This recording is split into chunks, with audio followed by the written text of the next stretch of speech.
salaamaaleykum askan bi salaamaaleykum internetu Dak Médina ñi ngi leen di nuyu yéen ñëpp ku nekk ci turam ak santam di leen bëggee yéen ñi nga xam ne pratiquement yéen sunu ay internet kontaan nañ ci yéen fu ñu nekk ngeen ànd ak ñun tey nag sama gan gu màgg la Pape Jean ku ko wax xam ne c'est le show bien bu yàq voilà moom du lam-laame ci dégg bi lay jaar ñoo nar a waxtaan nag waxtaanee un peu situation politique bi nga xam ne moo am biir Médina ump leen ne ñaari élection dañoo tegle te moom camp bi mu nekkoon ci ñaari élection yëpp presque dañ ko perte ñu war ko jàngat moo am ay situation boo xam ne amaat na Médina on va en parler ñu war a waxaat un peu sur le plan national on va parler de la politique nationale ak gouvernement bi am ak perspective yi nga xam ne moom la ñu jëm ci élection yi ñëm 2024 yëpp ñu nar ci waxaat moom xam nga ku ko xam ci digg bi lay jaar nii à côté nii à côté donc ñu nar ci waxtaan loo xam ne jàngat la Pape Jean ma bàyyi la nga nuyoog internet yi déjà. salaamaaleykum sama mbokku internet yi maa ngi leen di nuyu yi seen tur di leen sant di leen gërëm di leen siyaare bu baax a baax di rafetlu ñi nga xam ne ñoom invité ci émission bi tey ñun waa Dak Médina maa ngi leen di nuyu bu baax a baax di leen sant di leen gërëm. Pape Jean su ma la laajoon ne la su la nit ñi ne woon Pape Jean kan la jaar-jaaram lan la lu ko dugal ci politique lan nga leen di tontu. politique man jànguma ko. ok moi je suis né politique. ok ba ma amee 11 ans. dëkk Médina fii la juddoo. ok ci la commencé di rassembler ay xale créé une école de football qui s'appelait la Brésilienne. dans les temps quand j'avais 11 ans. 11 ans boobu maa ngi CM1 je sais pas CM2. donc yàgg na. da nga yàgg dajale ay nit donc. man dama judd ci di dajale ay mbooloo. ok ok jóge ci loolu formé ay pas mal d'écoles de football en 91 les Aigles de la Médina bi ngay gis nii. les Aigles les jigéen ñi. Aigles de la Médina. waaw la dauphine de la Médina la tuddoon. ok bokk ci ñi nga xam ne ñoo njëkk a créé école de football féminin. ñoo fi njëkk loolu moom c'est vrai ñooy pratiquement les précu bopp. boobu tuddul les Aigles. les dauphines de la Médina la tuddoon. boo xoolee 91 dañ doon nekkoon phase su préparé Sénégal 92. ok léegi y avait pas de navétane parce que ñu doon réfectionner stade yi. effectivement. léegi ñu ne léegi bu fekkente ne du am navétane il faut qu'on fasse quelque chose. pour occuper les gens. pour occuper et puis animer. alors j'ai pensé à organiser un tournoi de football féminin. alors mu yëngal sous-zone de yëpp. ok d'ailleurs sax xale yi ma yoroon foofu à Ndiathiar donc ñoo demoon final ak jàppo xale yi dóor leen par final. d'accord donc daal di jël trophée bi. donc successivement ma organisé leneen ak leneen. ñu demee ba yooyu sotti. je suis pas intéressé parce que yëf yi dafa doon continuer pour mu téye ko. mais ma bàyyi kook yeneen gars bala jaase ñëw jël. Bata Diassé si ñoom c'est vrai. ay vieux Diop. ba ñu créé les Aigles de la Médina. donc affaire bi di ba gis nga mu dugg ci ay championnat bu yëf yi daal di dem. waaw li ñu c'est de créer kon quelque chose histoire qui bàyyi. dina retenir ne. voilà jigéen football jigéen Sénégal. Oui. bokk nga précurseurs yi. non je suis précurseur de la bokk. Voilà. Valère. boobu dans les temps Souris était le ministre du sport. Souris ñëw fekk ba ci wax ne am na ay jigéen yu football Médina. ndeysaan dafa jël R25 am boobu dans les temps les ministres R25 la ñu yor. ñëw fekk ñu terrain face mu ne non il faut ma xool jigéen yi football. mu ñëw fekk ma may coacher jigéen ñi. une grande première. xam nga man naka jekk dama mus a. non dama mus a dem xale yi fekk la ñu def. Voilà, mais mu ne non Pape Jean moi je te félicite. jël ballon may ma yéeg ci 25 000 francs may ma ko dans les temps. def na ay jeux. encouragement encouragé la. te bokk na sax ñi nga xam ne doxoon nañu ba ñu am benn coopération ñun ak benn équipe bu nekk au Maroc. ok ba ñu war a dem Maroc. ok boobu ma leen dem man ba tey je suis pas intéressé. je suis intéressé. na gars yi ñu bëgg a ñëw daal nañ dem. waaw yow. CNG de football. ñoo jël ma copte ma CNG. ok ñu ne Pape Jean il faut nga ñëw bokk ci ñi ngay gérer équipe nationale football féminin. waaw. mais ba ma demee weer bi de ñu ma jox ay 16 000 francs. ñu ma transport man marché rek je dépense 16 000 léegi fekk na fii nag ba weer bi de ñu ma jox 16 000. mooy au temps où CNG amul voilà mu bàyyi ko ñoom Eliott ñoom Pape Seck. waaw yooyu. bon mi ngi turé sax mi ngi si ren ah. voilà donc. di football foofu. waaw. bokk si anciennes yi. tu as vu donc. oui. l'histoire retient ça c'est important. ñu Non, c'est important. exhumer l'histoire. Tout à fait. mu retracé waat vraiment ci kii. ñu gis ne aussi li nga xam ne. li nga bokk nga ci précurseurs yi ñi nga xam ne ñoo def football féminin au Sénégal. bokk nga ci ñi nga xam ne ñoo sanc aussi AFP. du moins. APR. APR biir Médina aussi. loolu mën nga expliquer nu mu demee. waaw Médina ba ñuy créé APR c'était un moment très difficile ku ne xam ne moom ñu noté woon président Macky Sall sodal ko te xam nga man bëgguma injustice. oui. je me suis porté volontairement boobu j'étais dans le PDS. je me suis porté volontairement dem jàppale ji président Macky Sall. BDS nga bokkoon. PDS ok d'accord démocratique ok Sénégal. ok waaw. voilà mos a nekk d'ailleurs. ok d'accord. loolu ma taxaleeg. ok injustice bi ñu ko teg injustice bi ñu ko tegoon. voilà. te Macky Sall yàlla def nee naa la am na lu may faral di lu wax tout le temps. damay xool Lamine rek gis na Lamine mi en 2030 mun na nekk président yàlla daf ko def ci man. ok ma ñëw génn ne Macky Sall naa ko jàppale. ok te dinaa ko jàppale bu ma xam ne man jàppale naa ko man je suis son premier MC maa njëkk a taxaw yor micro Macky Sall di wax may jottali askan bi. ok xanaa loolu moo waral le nom de. MC number one. waaw MC number one c'est moi. ok kon loolu moo. ça veut dire ay sur sa page Facebook. non voilà donc.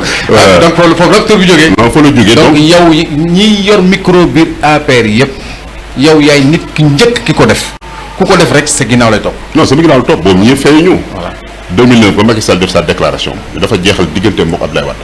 mais maa doon l'animateur j'étais l'MC maa ko dugal. ok ñëw animé. ok Macky di wax ma ne ko taxawal. def une animation. expliquer à la population. pourquoi ñu war a jàppale kii. ok moo tax ma ne man maay MC numéro. doo dégg kenn la ah Pape Jean. mais kenn musu ko weddi ah. non kenn du ko weddi koo sañ weddi. personne c'est vérité. non kenn du ko weddi moo am. voilà kenn du ko weddi. léegi nag Pape Jean ñu def élection yi nga xam ne ci lañ jógee du ma jël élection législative mais damay jël ci local yi. nga am camp boo bokkoon. ñu gagné leen. nan nga mën a expliquer pratiquement défaite boobu est-ce que jàngat nga ko. waaw jàngat naa ko bu baax a baax. ok lan moo waral défaite bi pour yow. muy élection yu d'ailleurs bu nekk élection yu démocratique am parce que élection locale ça n'a rien à voir ak d'autres élections parce que la localité. nawetaan la ko nawetaan la voilà. ku nekk da ngay am sa choix si sa candidat da ngay am sa choix si sa candidat. ñun ñu xool. 2009 on avait un candidat Seydou était parti en 2009. ok d'accord on nous a battu. ñu ñëw 2014 ak la grande force bu amoon Médina plus de 7 ministres yëpp nekk Médina yëf yi yëngatu yëf yi tool am doole yëngatu mobiliser wu on avait tout fait bien sûr que amoon na ay fay refaire encore ces élections te ku ci ne xamoon ne jamono boobu ñëw naa ak Seydou ni ko carrément. du ñu perdre ces élections là c'est toi. ok et il faut le reconnaître et il faut dire la vérité man maa tax ñu perdre élection et puis jeex na mais xam nga yaa ma xam gën a xam politicien ku ci daanu ku nekk da ngay wax leneen. moo tax ba ñu ñëwee ci élection yi passé mais dama ne woon li amoon dootul amaat. waaw il faut qu'on choisisse quelqu'un boo xam ne jàpp nañ ne xëy na mosul nekk candidat dem élection mais nañ xool koo xam ne franchement Médina bëgg nañ ko. une personne neuve. voilà oui. un sang neuf da nga koy soxla. ok. te boobu ma gis Cheikh Ahmed Tidiane moi je suis pas de CATB ah. mais bokk naa ci ñi tax CATB existé. man dama nekk symbole. waaw mën nga ñu expliquer loolu aussi parce que c'est une partie qui est consciente qu'on peut savoir. Cheikh Ba bu muy ñëw en 2012. oui à la permanence parce que moom il n'est pas de l'APR. oui. dafa ñëw ànd ak benn waa ji wax Théo Lam bu fekk ñuy def fële assemblée générale sunu siège bu nekkoon fële cinéma El Hadj. waaw Gueule Tapée. ok. bon Gueule Tapée en face de Gueule Tapée mais c'est dans la Médina. ñu nuyoon foofu am foofu benn suñu siège fa la nekkoon. mu ñëw suñu première rencontre. ñëw si assemblée bi ànd ak Théo Lam ñëw toog.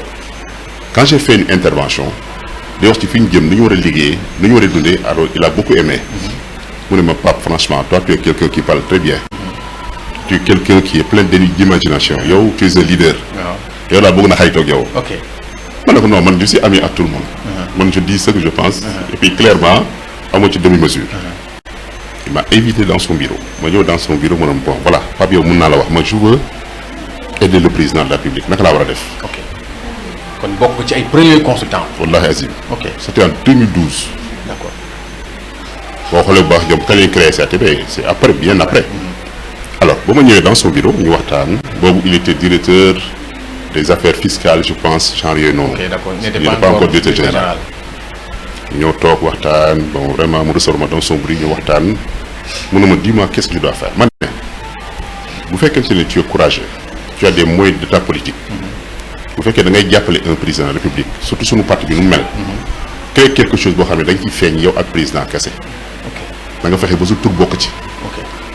xaw ma nooy harmoniser sa tur. waaye l'acronyme là. voilà kon bokk nga ko jëkk inspiré. wallaahi azim. l'histoire retient. en 2012. ok d'accord. je l'ai noté sur un papier un agenda quelque part. d'accord. alors ñu waxtaan ba ci mu ne Pape tu as parfaitement raison mën na ko bul juum moom ñëw rek nii rek def nii kenn du xam sa liggéey dajale sa mbooloo parce que tu as des moyens de ta politique dajale sa mbooloo samp leen bés bu jotee tu fais ton grand meeting nga ne voilà sama meeting bi tey jii dama ñëw pour soutenir le camp présidentiel nga xam ne kon ne kii yow fii nga toll nii nga toll loolu si topp nag il faut être courageux. politique dafa métti politique courage ah. kenn du la bàyyi. politique courage la. kon mooy dem mu jox lu am solo ne ma lii passé ko ma ne waaye yow déjà li ma jox passe moom for na di. mu ne ma non tey dama bàgg ma ne waaw d'accord merci. donc xam nga pour dire que ñun soxoruñu. ok ci lu ñu mën. man jàngal ba dem Saint-Cyr jàngal ba dem aux États-Unis Canada. boo ñëwee ci politique dama lay fët. ok politique science la. non science la. voilà c'est une science. fam ñoo xam ne ils l'ont naturellement fam ñoo xam ne dañ koy jàng fam ñoo xam ne xëy na dañ koy doon. mais man dama ci am vision inspiration dama ci am inspiration. lu ma ci wax boo ko defee dañ ciy gis résultat. d'accord te it ku ma àndal aussi tamit da ngay jóg ah. mais le problème qu'il y a défaite bi da nga ànd ak moom mais tey dañ leen gagné. en fait c'est ça le problème. qu'est-ce qui vous a lan moo tax ñu gagné leen seen perte est-ce que mën nga. waaw mais c'est vrai dafa metti quoi dafa metti un moment. parce que kilifa du dugg parce que ñun ñëpp. est-ce que daawu leen trop. non du naagu sax mais dafa am loo xam ne noonu lañ ko waroon doxalee parce que bu fekkee da nga ñëw ci nit. yow xalaatoo woon na jiite la coalition Benno Bokk Yaakaar. nga ñëw ma ne la tu seras le candidat de la coalition Benno Bokk Yaakaar. parce que ay nit nee nañ ma su nekkee candidat joué nga ci rôle bu mag auprès des décideurs pour moom mu nekk candidat. non man maa tax mu nekk le candidat de la coalition Benno Bokk Yaakaar. waaw yow yaa porté woon combat bi. non maa porté woon combat bi ndax moo porté combat bi dafay am solo. auprès de Macky Sall. mais bien sûr. voilà. parce qu'il n'avait jamais pensé pour que jël la coalition mënul nekk. voilà mais ma ne ko di nga dem parce que man yow lu ñu gis ne yow lu ñu yóbbu. parce que tey jii bu fekkee da nga dem ak ton CATB la doo mos a nekk fii maire à la Médina non. da ngay jël li nga am ak ñun lu ñu am ñu dajale ko. mais ñu dem. ok dina metti nag mais il faut qu'on soit courageux nañ dem de toute façon ku ma xam man xam nga j'ai peur de rien. ak ci noonu lañ demee alors gis nga li ci xew yaa ngi woon fii mais dinaa sànnante xeer yi xeex fii position interpeller le président de la République. kilifa bu nekk woon na ma ne partenaire qu'est-ce qui se passe là maintenant ma ne ce qui se passe mënuñu jël benn candidat di ko teg 2 fois de suite pour dóor ko mais il y a jamais 203. waaw c'est vrai effectivement yaa ngi koy bind ne jamais 202 bokk na ci yi nga xam ne nga koy génne toujours. jamais 203 voilà loolu bokk na ci sa ay slogan. léegi nag man du ma d'accord loolu. ñu dóor la dóoral la ba pare nga ñëwaat deuxième fois. ma ci bokk loolu moo tax donc Seydou. donc dafa waroon éliminer il fallait pas mu nekk on prend un 109. ok d'accord mais ma jàppoon na ñoom ñëpp dañuy am courage ñun ñëpp ñu jàppale. est-ce que tu étais compris sur ce plan-là. est-ce que j'étais. ñi ni comprendre nañ ñi nekkoon biir APR comprendre noonu nañ loolu. waaw peut-être c'est difficile pour ñu comprendre. parce que xëy na c'est pas des politiques. voilà dañ doon wax ne. waaw mu ñu d'accord nit nekk ci pratiquement. mouvement de soutien bëgg a jiite parti. non c'est pas ça. est-ce que du loolu bokk na ci mayonnaise bi. waaw ça n'a pas pris à partir de là-bas. moo tax man yi bu fekkee élection locale la nawetaan la amul coalition amul parti amul dara quelqu'un qui n'a jamais participé à un mouvement. il peut gagner. il peut gagner. d'ailleurs ça s'est vérifié dans d'autres localités. ça s'est vérifié dans d'autres localités. ba demee ba Sicap ka fa gagné foofu kooku un simple locataire bu fa nekkoon foofu gars yi jël ko dugal ko noonu rek mu dugg. daal di gagné xalaatatul voilà ma ngoog ak feneen ak feneen. yëf yi aajul ne da nga nekk ci mouvement au parti politique. nit ñi ñooy am confiance ci yow nit ñi xam la et puis nga am njëriñ ci nit ñi aussi tamit ñu jàppale la c'est tout loolu kese la. amul leneen. mais est-ce que réellement yow ba léegi waxu góoma lan moo tax ngeen perte. voilà léegi sa loxo fan nga koy teg sa bi ñu yàlla dimbali ba loolu nekk. mais Lamine depuis qu'il y a la création ñun de notre parti depuis 2009 suñu première liste Benno Bokk Yaakaar mais nit bu fekkee da ngay investir nit sax nga ànd ak nit ñi ki xeexal la ba nga taxaw waaw mais da ngay xool ay position politique ñun nous sommes politiques man sur la première liste coalition Benno Bokk Yaakaar ñun ba ñu demee j'étais 3e sur la liste. En 2009 ñu ñëw 2014 ma nekk 2e sur la liste parce que bi bind jëlee ma troisième yow ma deuxième xam na ne je dois progresser dama war a dem wala ma toog fi ma sama place. mais da nga régressé parce que foofu laa toll la da nga régressé ci liste beneen bi. mais man ma ñëw à ma grande surprise ma gis ñu def ma 17e position. lu ma gën a métti ci élection mi fa waaye kenn yëgu. nga garder li la métti. non ça m'a fait trop mal parce que dama ne non c'est pas possible ce gars là je l'ai pris porté ko ma ne ko di nga fexe dinaa fexe ba nga jiite cette coalition. ànd ak ñëpp Roube Médina yëpp damay interpeller président ba xam naa président ne na man sonn naa ci Pape Jean Ndiaye mi fu nekk laa dugg ku nekk laa waxal fu nit taxaw wax lii ma ne ko non par force lii mooy am léegi man ñoo jël ma yóbbu ma 17e position mais les gens m'ont appelé mais Pape Jean yow sa coow loolu yëpp mais qu'est-ce qui se passe yow on te met 17e position ça veut dire quoi mais ma ne non mais c'est pas possible te gis nga sax suñu adversaire bi doon ma tooñ nee na ki ëpp Lamine ki gën a rëy Lamine Médina moom ñu ko jël sànni ko ci bokkoon nga ci ses plus grands pourfendeurs. ah mais bien sûr voilà donc moom vraiment ñi ko gënoon sonal bokk nga ci. mais déjà loolu déception la voilà loolu moom. mais après dama ne non mais ça c'est une défaite quoi honnêtement. donc la défaite kon léegi ce combat là que j'ai mené est-ce que loolu jarati na ko man y a un moment sax j'ai failli ne pas même pas faire la campagne mais dans nous sommes politiques nag foofu mooy la différence de quelqu'un qui est politique et quelqu'un qui n'est pas politique. ok d'accord parce que quand tu es leader il faut accepter. donc su ma la dégloo. il y avait beaucoup de frustration yu nekkoon ci biir à l'intérieur. ah mais bien sûr ngeen di dem. ah bien sûr il y avait trop de frustration. loolu bokk na ci yi nga xam ne mooy. parce que déjà ñun ba ñu ñëw man j'avais 30 personnes yoo xam ne mais ils étaient derrière moi ils avaient pensé que sax nañu investir ma ne bu ñu investirul 30 yi xam naa ce sera très compliqué mais au moins nañ ci jël 10 personnes investir leen. ah mais justement la question qui me vient à l'esprit les kii de valeur là. les élus de valeur les élus de valeur am nañu. ah mais bon ils sont là bon gis nga ñi am na ci député. moi je pense que les plus grands perdants de cette défaite là. c'est vous qui vous disiez que yéenay les investis de valeur. voilà mooy déjà benn. parce que yéen ñëpp pratiquement kenn ñëwatul. waaw non mais non doucement parce que benn. man ñi nga xam ne ñun ñoo jëloon almet bi taal ko. waaw man ñu yóbbu ma 17e position mais léegi ban courage politique lay amati c'est vrai que 30e 40e si la liste gagne ñun tous nous partons mais dafa am solo. la position est importante. c'est important parce que day retenir dans l'histoire. ok d'accord. ndax ñun foofu la ñu xoolee su bopp. ak nu mu mën di mel rek man mu waroon mën génn ci 3 premiers yi donc ñun kii ñu jàppale ko teg ko fële moom mu jël ñu teg ñu ginnaaw kon jox ñu cër et puis jël des gens yoo xam ne mosuñu leen investir sur une liste politique.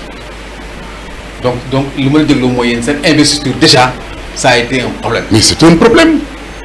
mais kan moo def investiture. ah ku ko def coordinateur moom la ñuy wax moo ko def c'est Cheikh Aliou qui l'a fait ak lu mu mënti mel ñun moom la ñu responsabiliser xooluñu leneen yow yaa la tête de liste si on gagne c'est toi qui deviens maire c'est toi qui es responsable on a confiance en toi am na loo xam ne duñ ko xool man bu mu la wóolu naa la waaye nag bés boo defee la warul def nag di nga xam kan mooy Pape Jean du la may dara. su ma la dégloo j'ai l'impression que yéen seen discorde mi ngi jógee déjà ci affaire boobu. non ci investiture yi te loolu gars yi mosuñu ko wax. et je l'ai jamais dit maa ngi koy soog wax tey.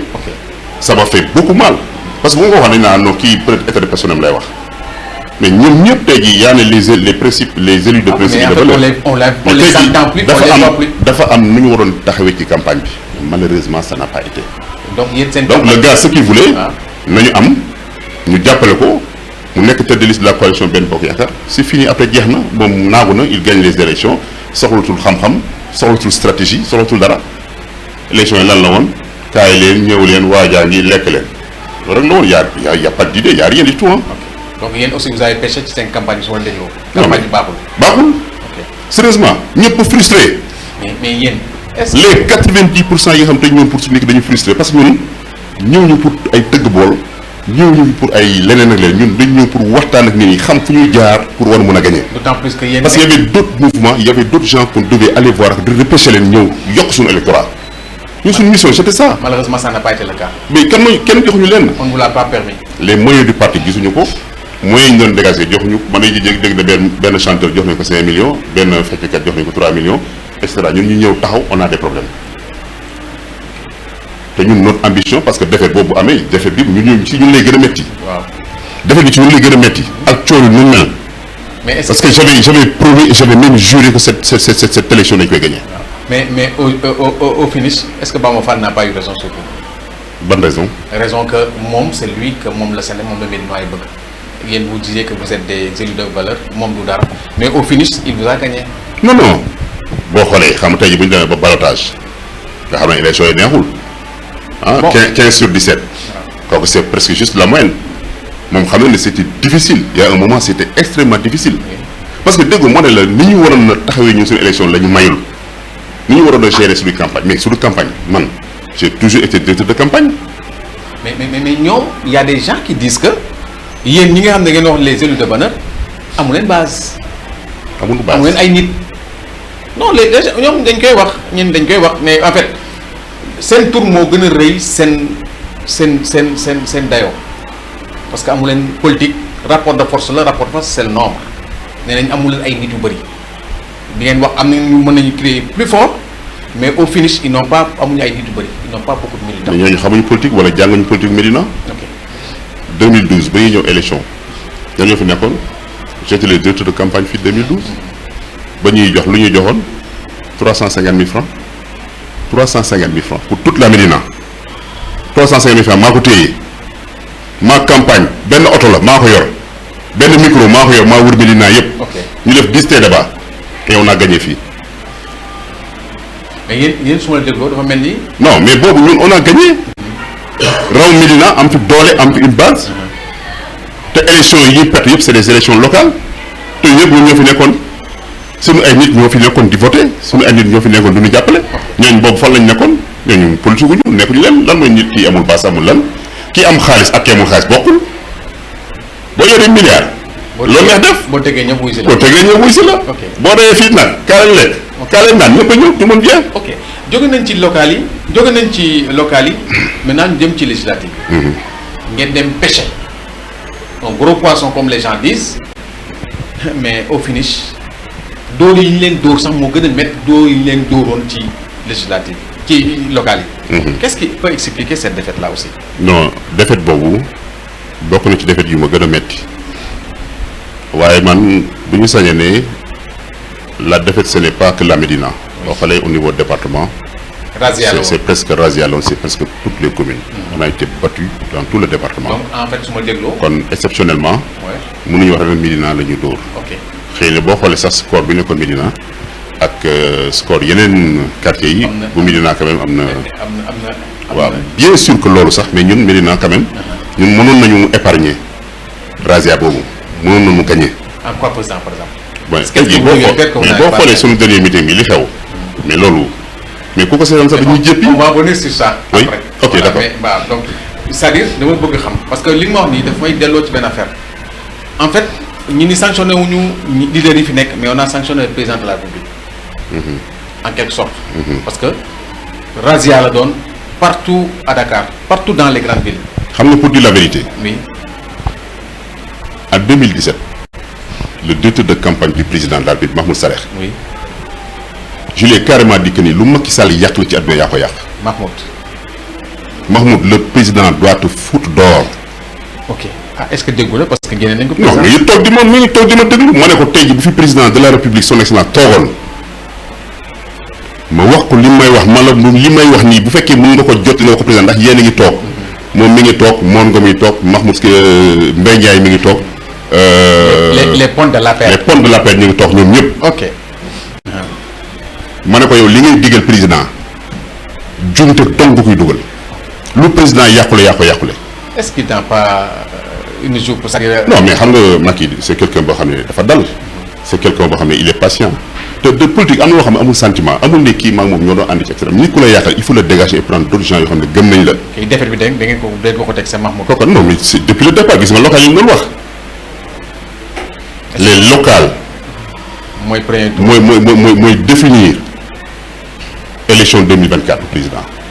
donc moom dem mais ñi ci local déjà yow tu parles des élections yi nga xam ne en 2024 mais ça c'est dangereux en communication en tant que directeur de campagne politique du président. donc mais ñun ñuy mere ko ça a été une bévue. non la population sénégalaise ñëpp a ko mere ci cadre boobu mu wax. référendum la woon perte. mais voilà c'est ça.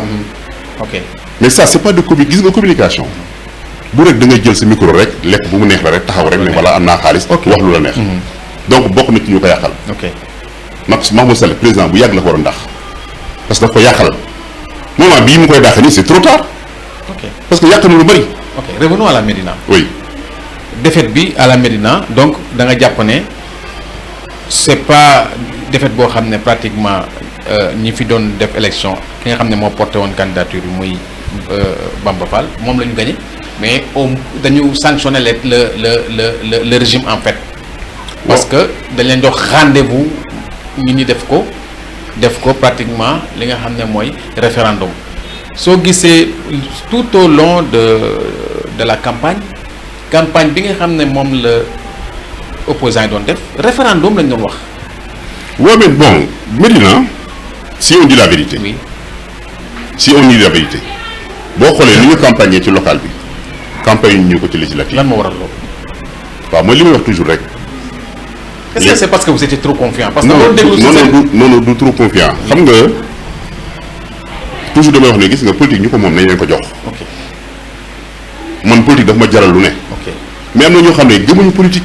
d'accord am na ñoo xam dañ ci nekk nii rek pour bon voilà et cetera meubler fii et cetera mais boo xoolee bu baax a baax campagne législative yi kan nga gis bu def proximité ci biir koñ yi. mais si on dit la vérité. mais les gens disaient que su ma dégloo message yi ma déggoon ñu koy wax ba message boo xam ne doon génn toujours ci nit ñi surtout ci leaders yi wala ci quelques leaders yi ne Médina gagné ko du problème léegi seen problème mooy fii la ñu war a jël puiser lu bëri pour fay défaite yi nga xam ne dafa war a am ailleurs ci communes yeneen yi mais Médina c'était déjà. voilà waaw mais d'accord bon dama noonu Médina. moo war a nekk le réservoir du département de Dakar. waaw silo. parce que ba ñu xoolee ci parrainage yi. waay ki déposé 9000 ki déposé 10 000 ki déposé leen boo xoolee li ñu déposé c'est presque 18 000 et quelques 20 000 kon da ngay jàpp ne tey jii même bu ñu amul 20 000 nañu am au moins 15 000 si tu as 15 000 tu gagnes. léegi si on a 15 000 on n'a pas besoin de ces 15 000 après surplus bi ñu am rabier boobu nañu ko jël yóbbu ko dans le département. parce que noonu la ñu ko calculer parce que ku nekk bu dama jàpp ni. un maire bu jëlee parrainage yóbbu ko un ministre yóbbu ko un DG yóbbu parrainage am. mais dama jàpp ne ñooñu ñu yóbbu ñooñu ils vont voter pour eux. mais parrainage vous savez comment ça se passe. voilà enfin parrainage moom. voilà léegi benn muy aspect numéro un. oui. léegi deuxièmement mais yëf yi warul woon yem ci parrainage noonu ñu jógoon di def proximité di wax ak la population la même chose la ñu waroon duggaat ci biir population mais boo xoolee da ngay gis koñ ba koñ doo fa gis benn leader boo xam ne dugg na fa taxaw. campagne yu leen pratiquement. campagne yu ñu xam ñu doon def dañ doon ciblé noonu rek petite campagne à gauche et cetera mais bu ko gën a yàq mooy bi nga doon bañ wax ko xaw ma kañ moo koy poser question. waaw non dañ ciy dugg léegi. voilà parce que boobu moom moo gën a déterminant peut-être ci élection yi. il s'est passé des choses dañ sax accusé ci affaire bi nee nañ problème bi yow yaa ko indi mën nga relater un peu le fait. mais man Pape Cheikh maa indi problème. ah oui les gens disent que problème de préséance la te yow yaa indi problème. d'ailleurs les gens vous ont attaqué frontalement plusieurs personnes. xam nga Lamine. man ci wàllu politique. xëy na boo muy attaqué feneen ngay taxaw di ma attaqué. waaye bu ñu toogee ma toog nga ne di ma attaqué dootoo ko defati xam pourquoi. parce que je suis tellement mieux du ma xale mag laa quand même. je suis tellement expérimenté xam naa li may def. boo xoolee ci législative yi on a fait 3 campagnes fii à part mouvement Capitole Bamba Fall bi mu def woo le département de Dakar ñu ñëw fii. Bamba Fall a fait un meeting. il a invité tout le monde tous les leaders. nekk un meeting bu mag d'ailleurs. mu nekk meeting bu neex à la rue 25 angle 22. ñëpp ñëw mobilisé wu. Seydou Gueye ñëw Cheikh Ba ñëw tout le monde ñëw ñu def lu ñu def passer le message yi ci loxo yi. après def benn genre caravane bu ndaw sax un tuuti et cetera remercier la population de la Médina. ñëpp rafetlu ko. le week-end prochain Cheikh Ba def son meeting fii à la rue 31 angle Blaise Diagne.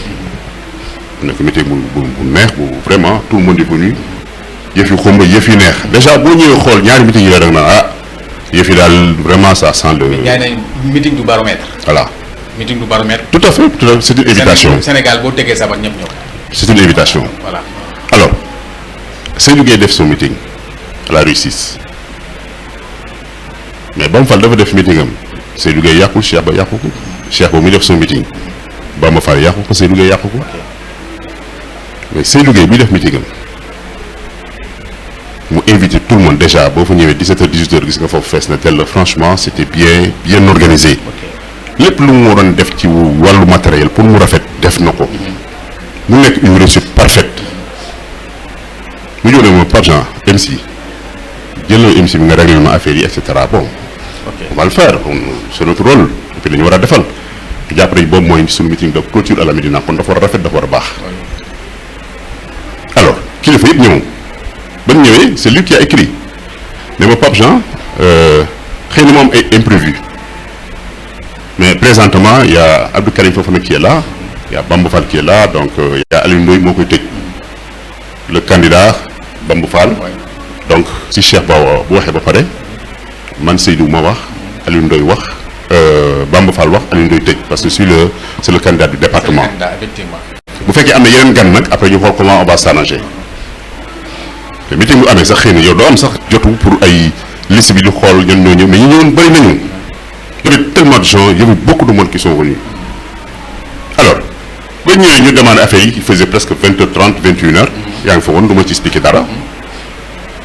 Bamba Fall m'a appelé mu ne ma Pape Jean affaire bi war nañ ko commencer rapidement ñu commencé wax mais nag Karim Fofana bokk ci liste bi ma ne ah bon après j'ai demandé à Seydou ma ne ko Karim Fofana mën nañ ko dugal ci liste bi mu ne ah oui bien sûr nañ ko dugal Karim Fofana woo ma ñëw monsieur le ministre Abdou Karim Fofana woo ma ba ma ñëwee ma xool liste bi gisul turam. mu ne ma non Pape Jean c'est bon léegi sax dama une émission dama war a dem ma ne ko non comme que da nga ñëw gars yi nee nañ nga wax mu ne kon bu fekkee damay wax kon je parle tout de suite. donc mu tordre li nga xam ne protocole bi ngeen defoon. voilà. l'ordre protocolaire. Bamba Fall moo ne nag Karim Fofana wax. ok d'accord. ok bon ma ñëw ma ne ko kon monsieur le ministre vous avez la parole comme vous allez ouvrir. ok monsieur le ministre Abdou Karim Fofana ñëw wax ñëpp a ngi toog. ok ba monsieur le ministre waxee ba pare ñu remercier ko féliciter ko après il y avait la femme de. non la femme de Khadijatou Sarr qui représente Bëstu Ñakk. ok Bëstu Ñakk oui c'est vrai moom moo ñëwoon. ma demoon gisi ko waxtaan ak moom. avant la déclaration du marabout. ok mu ne ma Pape Jean je vais venir soutenir votre candidat. la coalition Benno Bokk Yaakaar mu ñëw pour officialiser. ok donc c'est un message qui devait passer. d'accord bon madame Khadijatou Sarr moom wax mu ñëw def sa déclaration vraiment ne dañuy soutenir la coalition Benno Bokk Yaakaar. mais xam nga kon foofu boo xoolee entre un ministre qui a parlé ak un simple militant. le problème protocolaire change na. ça non affaire protocole amul fa. ok c'est un meeting. meeting amul protocole. amul protocole. ordre protocolaire. da ngay wax ci biir meeting bi benn dof bu mel ni jóge fee daw micro bi. mais monsieur le ministre yaa fi nekk yow lii Macky Sall nii kati wàccaat dem yoonam. te du dara. déjà un ministre qui a parlé après benn coordonnatrice wax ordre protocolaire amatu fa. te ñëpp a ngi toog. te kenn yëpp sa loxo ne Pape Jean lii nii du yoon kee ma waroon nii nangam sànq kenn waxul. Cheikh ba ñëw déjà pour mu ñëw wax sax ñu ne la micro bi baaxul leerul deful nii ngañam man ne ko mais équipe qu'est-ce qu'on doit faire est-ce que duñu yokkaat biir yi mu taxaw déjà bu mu ce geste sax un bon leader politique sax du ko def. yaa ngi commencé déjà indi sabotage te dara xewul. ok maa ngi taxaw mu jël micro bi fëgg ko ñu ut beneen micro mu fëggaat ko wax ne non c'est la même chose. ay ndër Pape Jean qu'est-ce qui se passe ma ne ko ça va de nee na micro yi baaxul micro bi Abdou Karim Fofana waxee. micro bi Khadijatou Sarr waxee. moom nee na micro boobu baaxul ci moom. parce que kenn du ko dégg. mu ne léegi kon ñoom micro bu ñu doon wëree département Dakar. nañ indi micro boobu micro boobu la ñu mujj indi. d'accord mu def nii wax mais bon c'est pas bien mais je vais parler. d'accord donc ça nous a coûté presque 30 minutes ñu ngi taxaw di ko xaar moom le patron. est-ce que vous pensez que ça c'est normal est-ce que ça c'est du respect d'abord. yow su ma la déggoo moom day venu pour saboter en fait. non mais loolu c'est clair c'est quelqu'un qui veut saboter. yow dañ la invité donc bu leeree bu leeru waxal li nga wax nga dem façon ñëpp dañ ko dégg 32 minutes mu taxaw ci scène bi. di def lu ko neex. su ma la dégloo est-ce que y a pas problème entre Pape Jean amul problème ak Cheikh Ba. même bu fekkee problème dafa am. kenn wane wu ko foofu ndax. mais il y a problème. non y a pas de problème non dégg ko ma ne la bu mu waxee lu ma metti man. tey laa koy soog a wax tey. d'accord kenn yëgu. ok man maa xam lu ma metti parce que dépassé naa loolu. ok d'accord position bi am na ba pare mënu ma fexe wax bañ jëlaat ma yóbbu ma deuxième position ou troisième position. c'est déjà fait et je l'ai accepté. ok yàlla suñu borom moo ko dogal. kon ñoom en fait dañ la accusé à tort parce que problème bi dañ la ko imputé. waaw man mun naa fajal sama bopp mun naa tontu sama bopp. voilà 32 minutes mu toog di ngañam ñu taxaw ñu jox ko le micro départemental dañu doon nañ ko jox ñu jox ko. mu ñëw taxaw wax lu ko neex. mu pare ma tàgg ko. maa ko tagg ne ko merci DG jaajëf ñëw parce que ñun victoire moo ñu tax a jóg. ok d'accord jour élection bi la ñuy toppatoo. bu mu demee ñëw toog Mohamed Diagne jóge fee ak une forte mobilisation. fekk Seydou du préparé jóg pour wax ba Mohamed Diagne ñëwee ànd ak plus de 200 personnes indi ko bruit bu mujj dañu taxaw xaar pour ñu installer ko. Mohamed Diagne ñëw fexe ba jël chaise am teg ci rang ñi toogoon déjà j'avais pas aimé. mais ñëw na fexe ba toog ba Seydou Gueye commencé di ko xule ne ko Mohamed il faut pas nous perturber mun na non monsieur le ministre man damay wax de dama ñëw ànd ak sama mbooloo. ànd ak sama délégation à exiger de parler. voilà te message bi may jàllale. mooy dama bëgg ñëpp xam ne dama ñëw tey jii seey ci biir APR. mais loolu c'est important. d'accord c'est une déclaration musul nekk APR dafa doon ñëw pour wax mbooloo bi ne bis ki tey jii moom mbooloo mi yëpp ñëw nañu seey APR. d'accord pour ñëw jàppale ñu. kon léegi APR la bokk yoratul mouvement yoratul dara. une force de plus. mais une force de plus. d'accord loolu c'est pas méchant. ok alors Seydou ñëw taxaw ne ma Pape Jean excuse-moi écris son nom et puis kii may ma jàmm. bon vraiment nag c'est un ministre nag mu ñëw supplier ma te yëfam la aussi ah. dama téye rek yëfam la bu ko neexoon man ni du ma noonu nekk la MC ñëw taxaw foofu. bon j'ai appelé Mohamed Diagne mu ñëw Mohamed Diagne commencé di wax booy commencé moom waxul dara ah ba Mohamed Diagne di waxee ba pare booy bi ne mais kii DG warul wax ba pare booy bi di wax ci ginnaawam loolu manque de respect la.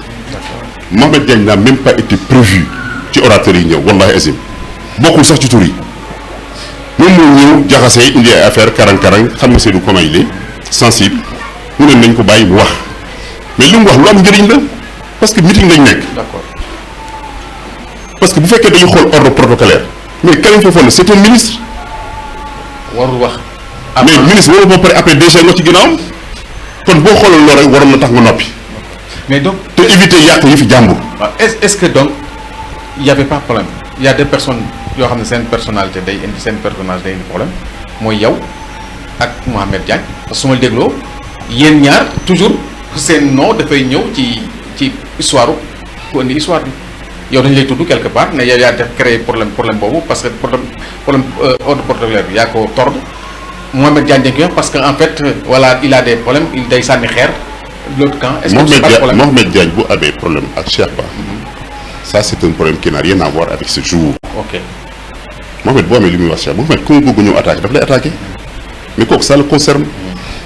keneen bu amee lu muy wax leneen ko ñooñu ça les concerne mais ce jour du meeting c'était le ministre du ministre Seydou Gueye dañ ko doon bàyyi yëfam rafet yëfam neex et puis qui a invité le département Dakar mais boo ko saboté yaa ngi saboté le président de la République parce que xam nga un leader politique mënoo nekk un DG plein ñëw taxaw ci biir pëjëm di def affaire xale nan noo kee waroon na wax lii kii njëkk na ma wax kii lañ may yàpp et cetera. mais li nga wax c'est fort là. un DG def yëfu xale c'est fort là.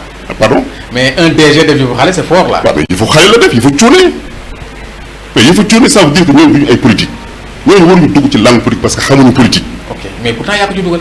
waaw mais ñooñu dañu war a yem nag bañ ma ñàkkee déglu. lañ def ay erreur. ok parce que bu ñu ma doon déglu dañ naan cooc ñëw taxaw def comme lu ma def maa ngi am lu mu métti pourtant kenn déggu ko. est-ce que erreur bi du yow parce que yaa ko ci dugal. non. si c'était à refaire est-ce que ko defaraat. non léegi jeex na de façon. si c'était à.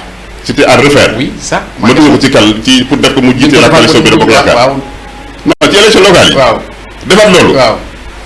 non mais ça dépend rek donc ma ne la il fi nawetaan la rek atmosphère bi buñ nee Lamine la man damay Faut boole ànd ci rek mouvance waaw damay ànd ci mouvance bi parce que c'est la Médina qui a besoin. ok parce que boobu bu ñu def ay sondage au niveau de la Médina et partout dans tous les 12 quartiers tout le monde te parlait de Cheikh Ba dans le temps.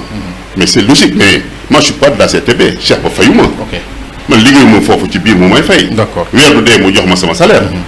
alors donc gis naa ne léegi ñun on doit gagner ma jàpp ne ñun lu mu am bu ñu ko boolee moom li mu am normalement war nañ dépasser au moins plus de 13 000 voix man sama xalaat calcul la rek nag li am ëllëg nag yàlla suñu borom moom nag moo koy doxal donc loolu rek la war donc pour cette chose mu nekk une erreur fatale boo xam ne képp koo xam ne da nga aspirer pour faire la politique waroo ko def parce que loolu moo doon suñu dernier meeting dafa doon rafet. donc yéen déjà xeex boobu. seen débâcle su ma dégloo seen débâcle foofu la jógee c'est ce que vous a fait perdre. mais bien sûr ñu bëri ci li ñu jéppi et nos adversaires en ont profité donc boo dégloo département Dakar yëpp Médina rek ngay dégg Médina seen biir ñi ngay reyante xoolee ñii rek. Médina dafa bëri coow tamit. non Médina de tout le temps Médina naka jekk dafa mos a am coow. c'est ça loolu mooy problème seen Médina dara du tuuti Médina si boppam dafa am ñaan ay wàll yu ñoo ko ñaanal. lu fi xew si. fii loo fi def lu mu tuuti da ngay dem. fii lu wax joo fi wax lu mu ndaw day rëy. moo tax lépp looy def il faut faire très attention à ce que vous faites. ok léegi. waaw ma laaj la sa rapport ak ñetti leader yi nga xam ne dañ nekk mbir maintenant mën nga wax ku nekk sa rapport ak moom à l'instant T où nous sommes nii sa relation ak ñoom fan la toll. je commence par mais doucement bari ñetti leader man si foofu leader par exemple yow ak ñetti leader yi. ñetti leader yi nekk maintenant à savoir yow ak Cheikh Ba seen relation fan la toll yow ak Bamba Fall seen relation fan la toll parce que xam nañ ne Bamba Fall koo ko fekkoon xeer nga koy sànni yow ak Seydou Gueye sànni nga ko xeer ba tey fan ngeen toll en fait man xam voilà. Bamba Fall boppam. bu demee ba xamanteeg président de la République ba joxante moom loxo man maa ko yóbbu ci kër président de la République. ok ça c'est mu nekk scoop ñun ñi xam ko parce que ñun ñi dañuy wax Seydou Gueye moo ko yóbbu. man Seydou Gueye moo ko yóbbu. non ñun dañ koy wax moi je dis je rapporte ce que les gens disent de dehors. man maa jël Bamba Fall. ok yóbbu ko kër Farba Ngom. oui ne ko kii dama bëgg mu jàppale président de la République. ok loolu ban instant la woon. kooku c'était en 2016. d'accord donc yàgg na. ok 2016 au départ bi laa lay wax. d'accord boobu ak Mimi Touré la woon. ok d'accord mu yóbbu ko kër Mimi Touré.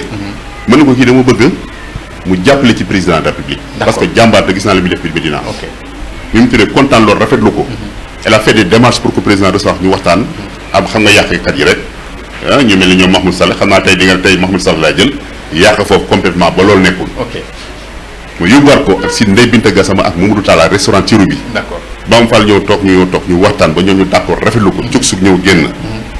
Mamadou Talla on l'appelle Cux. waaw mu ñëw génn woo président waxtaan ak moom yàqkat yi ca kaw yàqaat. ok ma ne nag léegi xaaral xam naa nu may def si laa ko jël yóbbu ko ci Farba. ba ko yóbbu ci Farba nag Farba ne ko tey le président recevoir ko Mermoz. mais boobu yàgg na. parce que boobu dama gis Bamba Fall doon coach président ba Italie.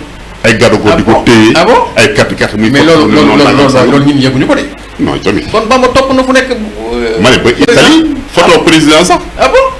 pour dara ndeg moom yow coono bi ngay coono man mun naa la lijjanti lool. mun naa la lijjanti bëgg nga gisante ak le président de la République. mais léegi gëmu ko kon la moo xew ci diggante bu ngeen ba pratiquement foo ko fekk joloo kay xeer te yow bu dee yaa dox yooyu yëpp. non xam nga nit ñi. politicien dafa saay-saay. ok du ma toog nag naan politicien bi lii la def man am na loo xam ne ba mu ko defee. damay xam ne bés nga ñëw rek dinañ jàkkaarloo. d'accord man bu lay alal la nga lekk ko c'est pas grave du ma ko jóg yow. man nee naa man je suis un missionnaire. ok mënumaa nekk surtout Umar Foutiyou Tall mais di xëccoo yenn yi. d'accord man lépp lu may def da koy teg ci dëgg. bu dee ay milliards jëlal nga lekk. bu dee ay millions jëlal nga lekk. Macky Sall jox ma salaire weer bu dee mu jox ma téeméeri dërëm. d'accord waaye mais dama ko bëgg te mën maa waat ne dama koy jàppale mu tax dama koy jàppale jusqu'au bout. ok ñu revenir ak seen relation ak Bamba Fall. alors léegi Bamba Fall ci noonu. ñu faire des démarches yëf yi dox yëf yi dem. mais ci kaw ànd boobu tam bu ñu demee ba mu commencé jargati boobu c'était dans le conseil municipal. day ñëw attaqué ko te loolu xam nga force publique beeg yooyu problème yi foofu la jógee. alors donc yooyu c'est une histoire qui est passée et cetera noonu li ñu waroon dox nañ ko en tout cas lu ñu waroon wax nañ ko lu ñu waroon def biir Médina def nañ ko yàlla su borom lu mu dogal mu dem élection il a gagné bon yàlla moo dogal loolu su bopp. seen relation c'est redevenu normal. non mais on est des amis. des amis de grand. non à part la politique Bamba Fall sama xarit la. ok d'accord sérieusement Bamba. non c'est mon ami day ñëw sama kër. d'accord boo ma jógee màgg. moo njëkk a ñëw sama kër fekk sama biir kër. loolu dégg naa ñu koy wax ñoom. non moom DER sax dal la ci sànni xeer ñu la bëggee sànni xeer foofu la lay ñëw. suñ la bëggee sànni xeer il passe par là-bas. dis que bi nga jógee Màkka ñëw na fa voilà donc moo yoroon sax nganale bi les gens la ñoom seen côté dañ koy wax quoi. faa yor nganale bi président li ma jox rek loolu day na sama nganale madame Faye Sall rek li ma jox loolu nganale la. sa diggante ak Cheikh Ba su ma déggee liñ ci raté yëpp. Seydou Gueye dematul noonu. Seydou Gueye est très politique. oui Seydou Gueye suñu coow du tey de 2014 la créé fii benn initiative de réflexion pour la réorganisation de la Médina woo tous les responsables fii à la Médina ñu daje fële juma Angle Goumba yàgg na parce que boobu dama toog ba sax benn instant gis affaire yi di changer daal gisuma affaire yi déjà nous sommes au pouvoir ñoom gisuñu suñu bopp ci pouvoir bi gars yi ngi sol ay costume ay cravate bàyyi ñu xam nga itam ça fait mal yor ay moyens di gérer ñun mënuñoo jàppale kenn. mënuñ jox kenn poste. bon on a parlé ak nos leaders moo fi nekkoon. mais alors yëf yi bon ça a tardé ma ne les gars yi pour ne pas faire d'erreur comme que ñun yëpp ñoo bokk Médina nañ toog ñu waxtaan ñun ñëpp réeróo bañ a am. c'est kan ak kan.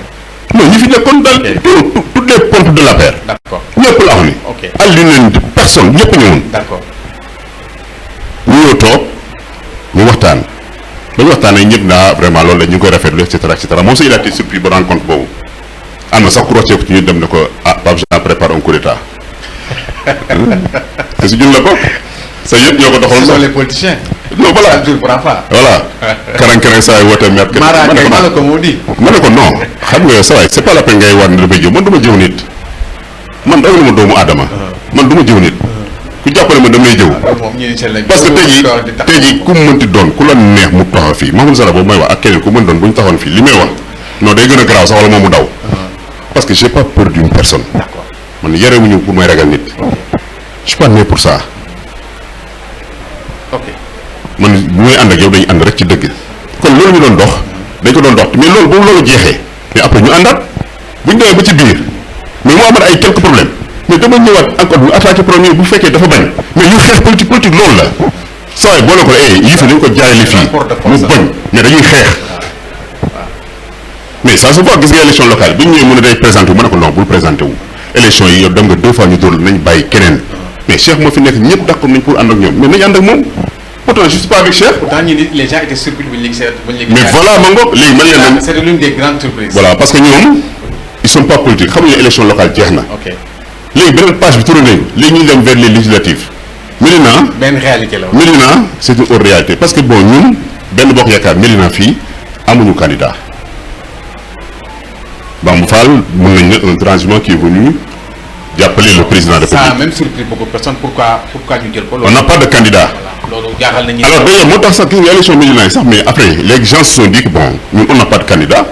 mais lu tax ñu jël suñu carte di ko voter ay Bamba Fall est-ce que nangam sànni et cetera am ñoo xam ne ba tey voilà ba tey non ba am na ñoo xam tamit ba tey ñi ngi jàpp xeexu local yi ba tey ak ñoom Bamba Fall xam nga tout voilà. parce que temps bi dafa ndaw pour que li fi xew ñi ni mën ko fàtte. voilà digestion boobu parce que dafa gàtt en 6 mois. c'est difficile c'est difficile pour un jeune voilà c'était compliqué les femmes duñu bàyyi. les jeunes surtout.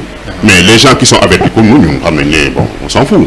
coow politique après bon c'est passé léegi beneen réalité élection bu amee dañ koy jouer ñun on va toujours voter la coalition Benno Bokk Yaakaar ça c'est clair ak ku mu mënti doon bu jëloon Lamine teg ko fii à la Médina ñun moom la ñu voter moom la ñuy jàppale. yow nekkoon nga à l'intérieur. dafa am ñaari position situation ñu am ci local yi ñun dañuy imputer la défaite de Cheikh Ba dañ ko imputer à Seydou Gueye ci législative yi défaitu Bamba Fall dañ ko imputer ñenn ñi dañ ko imputer Cheikh Ba. lan nga mun mbër mu daanu utum lay. ok donc ça c'est loolu dafa yàgg ci àddina. dégg nga ne voilà bañ muy mbër day bëri sañu dóor ko mu ne yéeg ñaari gaynde laa gis. ñu ne ko yan gaynde ñu ne kon galaaj lañ ko daane. loolu yàgg na ci làng. donc ay yooyu ay wax la rek ay coow la. fi ñu jagoon loolu vous pensez que c'est Seydou Gueye qui va sanctionner la liste du président loolu c'est impossible kon kooku il sera lynché. ñi koy wax c'est pas de foi. non quand tu perds il faut admettre et accepter ta défaite parce que boo gañoon doo ko wax.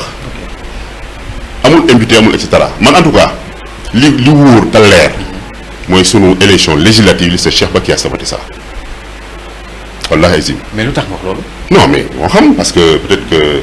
sur quoi vous fondez pour le dire. non parce que dafa def loo xam ne tey jii xam nga tey boo nekkee leader ay xale gëm la yow nag lañ gëm. waaw mais xale yi boo ñëwee xëy nga gedd indi histoire xoolal xeex bi foofu ce même jour ba 3 heures et quelques du matin préfet ñëw fi.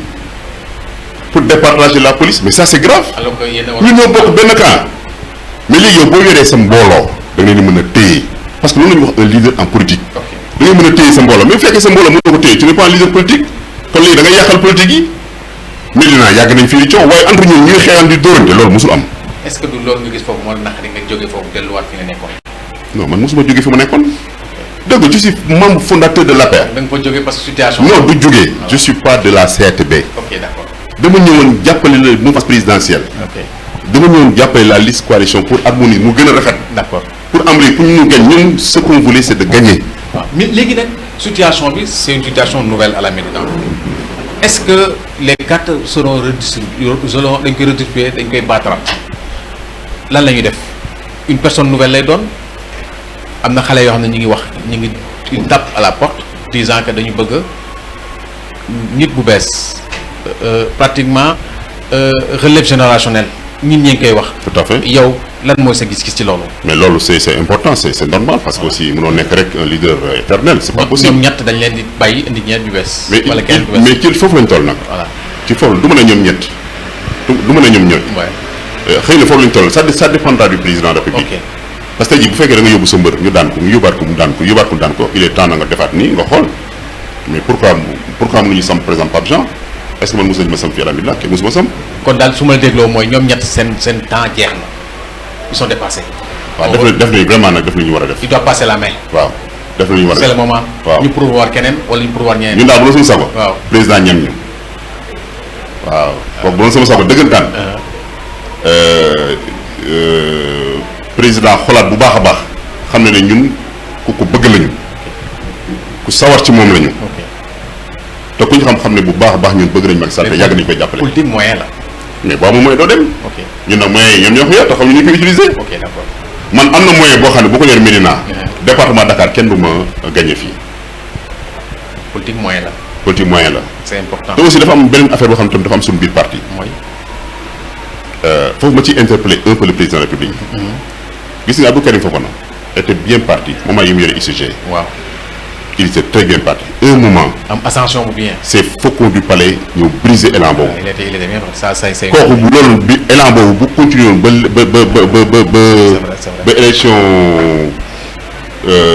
comment dirais-je non locales yi kon tey jii kenn benn maire la ñuy gis fii ci ville de Dakar. c'est vrai ça il était bien parti. il était tellement bien parti parce que boobu dajale les 19 communes il était fort tout le monde parlait de lui il était fort tu vois le parti li may wax toujours ce sont les mauvais conseils du président. ku jóg ñu dem tànk ku jóg ñu dem damm sa tànk. ok après yàqal président li nga xam ne moom la waroon am et c'est pas normal. ok ñu def remaniement ministériel am gouvernement bu bees ñu jël premier ministre bu bees yow mii xam naa sa diggante moom sa xarit la tu n'as pas été surpris.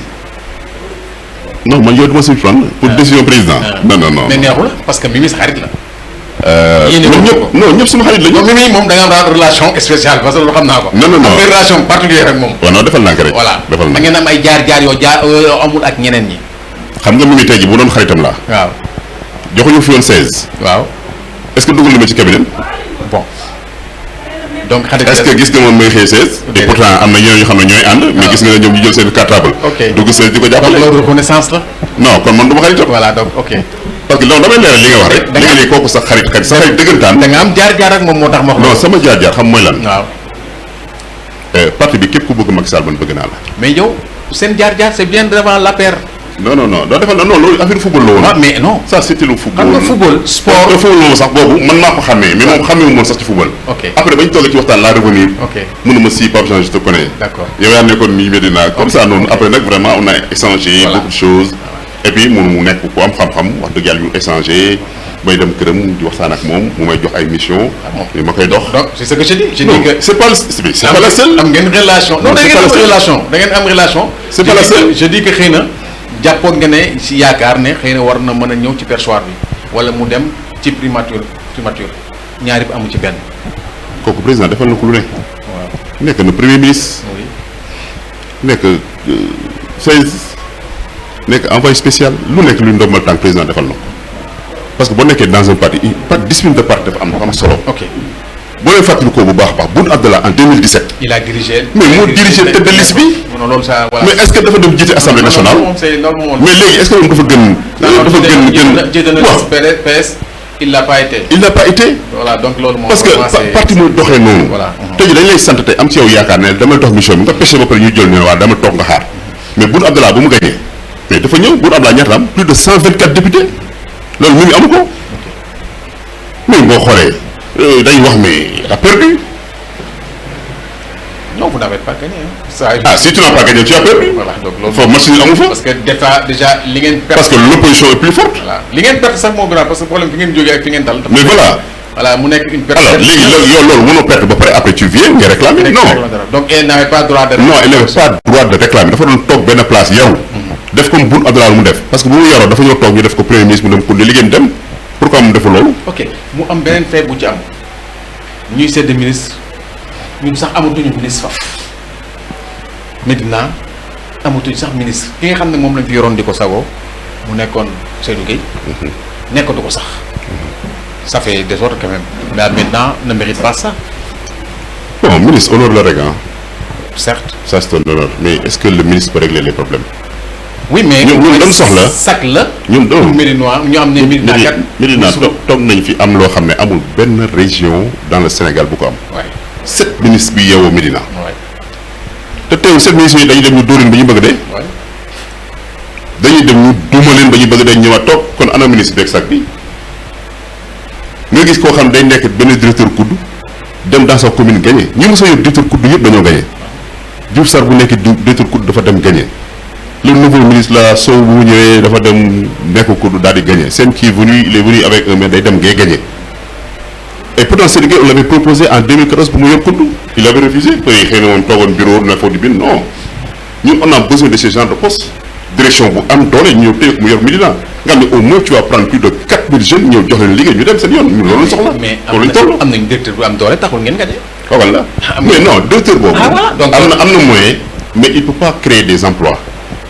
moom tey jii par exemple boo nekkoon directeur du port. waaw mais port tu peux créer 4000 emplois. oui boo nekkee kudd tu peux créer 3500 emplois. oui mais loolu la gars yi soxla maintenant coow lu bëri lii yëpp les jeunes là loolu lañ soxla. mais un ministre lan la boo rombee yor cravate salaamaaleykum oui monsieur le ministre après jeex na. mais ñun amatuñu ministre. non mais ministre pour ça la fait mal. non c'est pas grave. ça fait mal. non ñu soxla sa ministre. ok xanaa président Fall ba ministre conseil peut-être président mën nga ñëw ne ma parle. waaw mais nous en avons besoin voilà. quand même bëgg nañu vraiment. maintenant ñu naan kat ki ministre la doomu Médina la. bon am nañ ko Karim Fofana doomu Médina la ok mais du fi milité mi ngi nekk feneen dañu bëggoon kenn koo xam ne au moins parce que loolu c'est important pour nous les Médinois. parce que ñu xam ne au moins nous comptons. mais dañ fi déggaat ay ministres ah. bon peut-être sans portefeuille ou je sais pas mais de toute façon ministre moom di nga ko déggaat. ministre prime moo tax may wax peut-être. waaw ministre plein quoi voilà. waaw dégg naa fan yi Amadou Ba mi ngi lancé la reconquête de Dakar. commencé wax ñi ni sax 19 communes ku nekk na commencé yëngutu. sur le plan politique yow nga jàpp ne perspective boobu pour lan c'est pour préparer les élections de 2024. xam nga en politique. doo bàyyi ba ñu ne suba la tabaski rek nga ne xaaral dem wuti ji xar. il faut se préparer au jour le jour. loolu bés boo ko defee chaque fois bu dem nañ lay dóor. c'est la préparation du troisième. moo tax mu ni. troisième candidature lañu préparé. ñi mën politique. nañ leen bàyyi ñuy politique. ñi nga xam ne mënuñu politique nañuy jàppale ñi mën politique topp seen ginnaaw. fii ñi fi nekk fii. xam nañ ne man daa daan politique la man lu mu la wax du dañ. mais ñun nañu renforcer président nañu renforcer ñun jox ñu doole. ñun ñu dem loo wax du dañ mais def nga calcul tuum parce que yow taxaw nga fu nekk wax or bi que Cheikh Ba day gagné haut la main. la coalition bi mais buñ ko xoolee ci ay mais il a été gagné haut la main. waaw déggoo moo tax ma ne la. donc léegi ñooñu na ngay déparé ca ñoom lañ lay wan.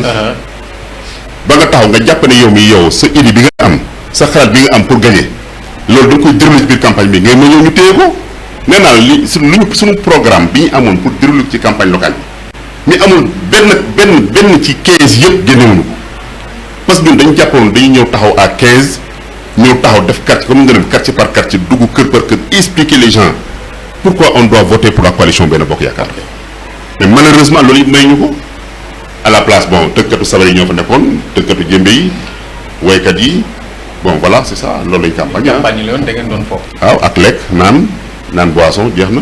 kaay leen fekk ci leen ñëw leen ñu ñibbi. c'est ça la campagne. voilà jeex na donc c'est ce que vous avez fait perdre. waaw.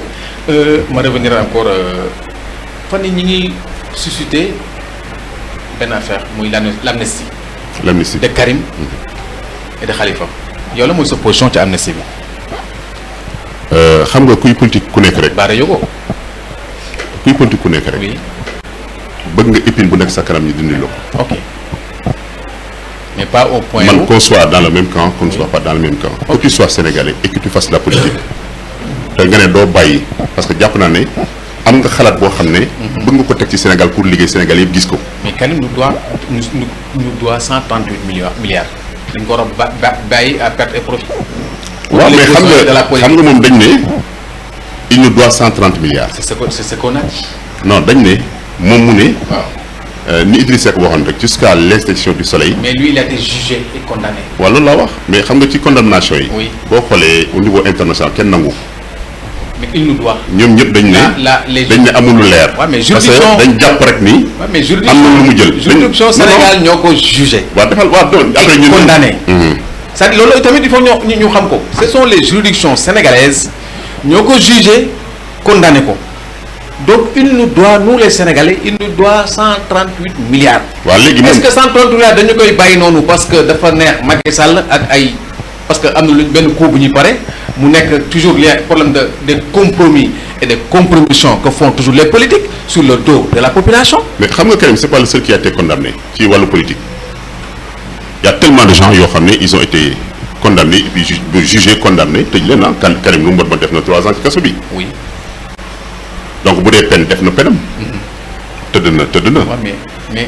léegi ñu ne ce qu'il nous doit c'est beaucoup plus. ñu ne dañ ko toppee 130 et quelques milliards. man xawma miintuma Karim. fekkewuma ci loolu noonu gisuma sax ci le dossier xawma sax dossier bi comment ça se passe mais jàpp naa moom ba léegi moom nee na. amul fenn preuve boo xam ne Sénégal mën na ko yor bu wane ne 130 et quelques milliards. vous n'êtes pas sans savoir que même le voleur soo jàppee sàcc mu sa loxoom mu dugg sa poche ngeen dem tribunal danaan dafa am lu mu doon seet sàcc ma ko. sàcc bu naan sàcc laa du am. mais kon lan mooy sàcc. non je dis c'est-à-dire le voleur dira toujours. xam nga moo dafa am bëri ay cours dañ ne fii flagrant délit. oui. fii ñu ne correctionnel. oui. ah oui. alors donc xam nga yooyu dem différent te pourtant yooyu benn cours la waroon doon. oui mais bu ñu ne flagrant délit mooy loxo ci poos. waaw mooy kii dama ko jàpp. juste c'est pour mu tekki sama xar mu tekki sama xar. soo ko waxoon dana jëlee ci mbaar mi jëlee ci mbedd bi dama ko yóbbu di dem. soo ko yóbboo mais boo ko jàppee. waaw xam nga xar yi moom c'est sûr que génne ci mbaar mi jëlee ci kër yi. il n'acceptera jamais qu'il a volé. il a une raison. non parce que boobu xar bi da nga ko jàpp kooku flagrant délit la waaye loo xam ne leerul. bon dañ naan ah kii nañ ko yóbbu. donc su ma dégloo mooy dàqu nga ci amnistie bi. non ma déggoo ma ne dama ne tout sénégalais. kuy politique ak ku dul politique.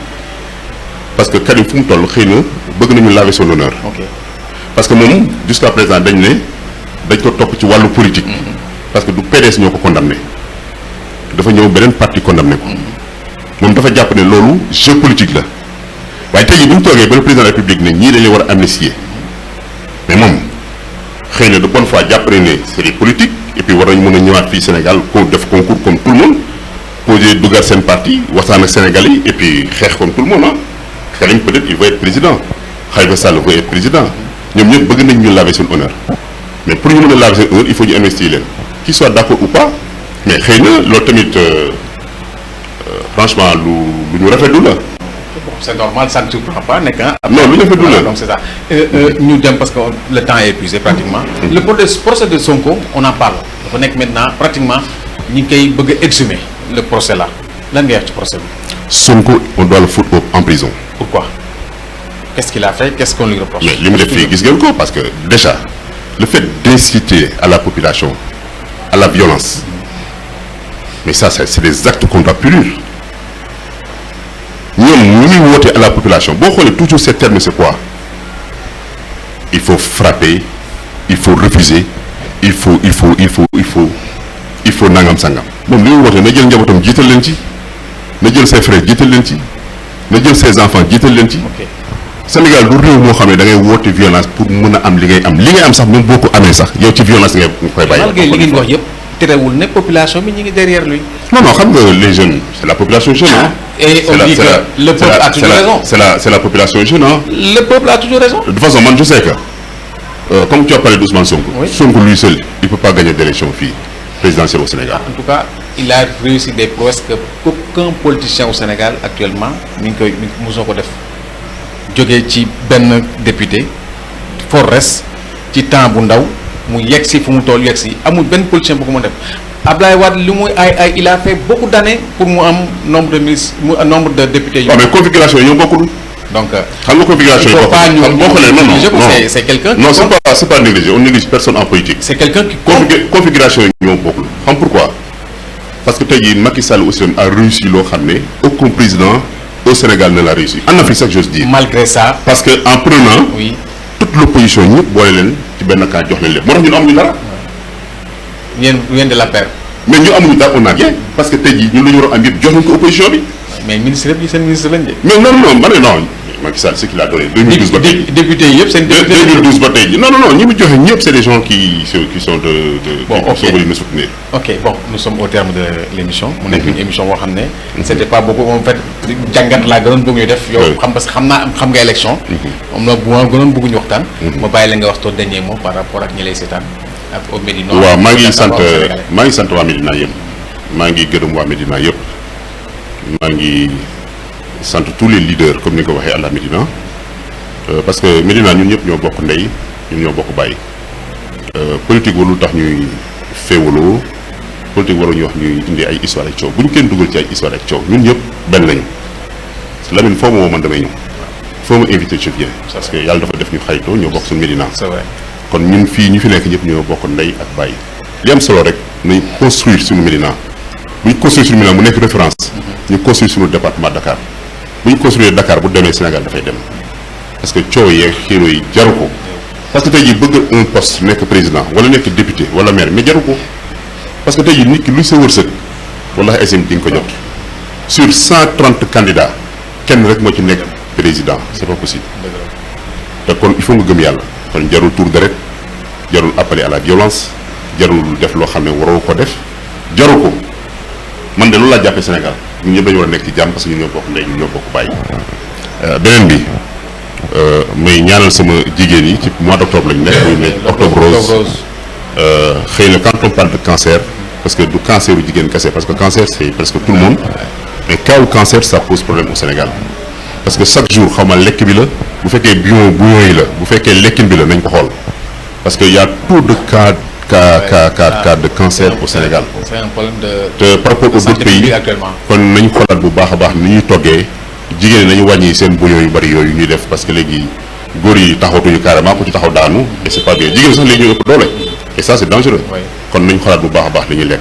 te itam c'est important année scolaire bi ñuy ibbi yaakaar naa suba la ñuy ubbi donc école yi nañ ko ubbi ci jàmm yaa ngi dégg xale yi dem jàngi les enseignants aussi tamit ñu respecter seen calendrier républicain jàngal seen i doom seen i njaboot lañu c'est le Sénégal qui gagne.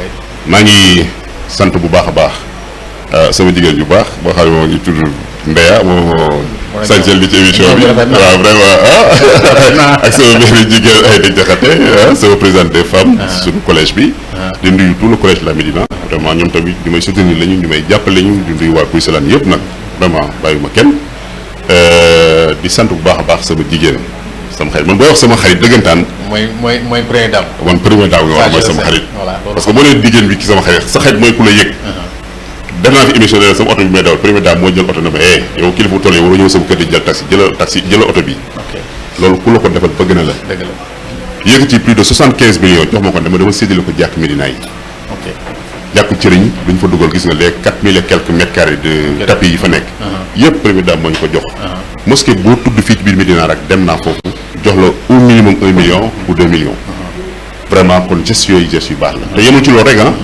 muy xar muy nag lépp loo xam ne dañ koy séddale ci parti bi dafa ñëw jox ma sama cër parce que bañ toogee ñu ñaar ñu waxtaan dama ne ko man kilifa laa leader laa man lépp lu ñu jox un ministre jox un DG dañ ma ko war a jox parce que man li ñu ko mën a jottalee ñoom sax duñ ko jottalee noonu parce que man sama jottali dafay ànd ak communication sama jottali dafay ànd ak soppe damay wax lu leer ne la kat kii soxna Marième Faye Sall moo ñu ko jox te kat na ngeen ko ñaanal ko ak jëkkëram ci bépp projet bu ñu bëgg yàlla suñu borom dimbali yaa doon wax léegi ne élection 2024 man Macky Sall c'est mon candidat. Et il le sera pour toujours. Ça je le sais. lu ko yoon may. c'est que Macky. bu ko yoon may pratiquement. bu ko yoon may pour son deuxième quinquennat. non alhamdulilah rabbi man parce que président Macky il porte chance au Sénégal. pas jouer sur les mots deuxième quinquennat sur troisième candidature. non moi je parle de deuxième quinquennat parce que y a une grande cour qui est là parce que y a une grande cour qui est là. ok tey jii fii Sénégal ay assemblée nationale ay projet de loi moo fa nekk. mais ñi validé c'est la grande cour. c'est la cour constitutionnelle ñoom ay magistrats lañu droit la ñuy wax bu ñu waxee ne président war nga mën a dem sa deuxième quinquennat mais day dem et je vais le soutenir. Et je vais mouiller mon maillot. C'est normal. Et on verra quand ma war a ñëw taw pour jiital Sénégal incha allah. Voilà donc ngeen dégg li mu wax pourtant mu nekk émission boo xam ne dégg ngeen liñ ci wax ñun xëy na fi ñu waroon commencé foofu laa doon foofu laay terminé ñun waa Dak Médina ñëpp ñi ngi souhaité joyeux anniversaire au ministre Seydou Gueye. tey l'anniversaire am. xëy na foofu la ñu waroon commencé. mais j'ai fait exprès pour mujjee ko. pour rendre ko un vibrant hommage. parce que doomu Dakar la. doomu Médina la sagu Médina parce que ñun ay Médina la ñu. un plus-value ñun ñëpp dañ koy ndamoo. dañ koy sagoo. mu nekk ku am xam-xam. macha allah li muy def ñi ko mën. ñu ko dàq bëriwuñu. am na jàng. am na xam-xam. am na dayoo. voilà donc nag. ñu ngi lay wax joyeux anniversaire monsieur le ministre. nga am judd fan yu bëri. amiin ndombo tànk yi gën a bëri. amiin amiin voilà encore une fois joyeux anniversaire. joyeux anniversaire au ministre Seydou Gueye. oui tout sama xarit la sama grand la. dëgg la voilà donc li nga xam man dama ko fonk li tax ma fonk ko mooy xam-xam. xam-xam am na ko man loolu kese li res voilà. suma politique. mais xam naa ne am na xam-xam. te wolof ne na. loo bañ ñombar. doo di nga nangu ne ay noppam gudd na. te mën na daw Seydou am na xam-xam. te mën na daw li muy def mën na ko. joyeux anniversaire. encore ñu leen jox rendez-vous prochainement ak beneen invité incha allah. Big up à tous ceux qui nous donnent suivre. ci biir Dak Médina. Wasalaam.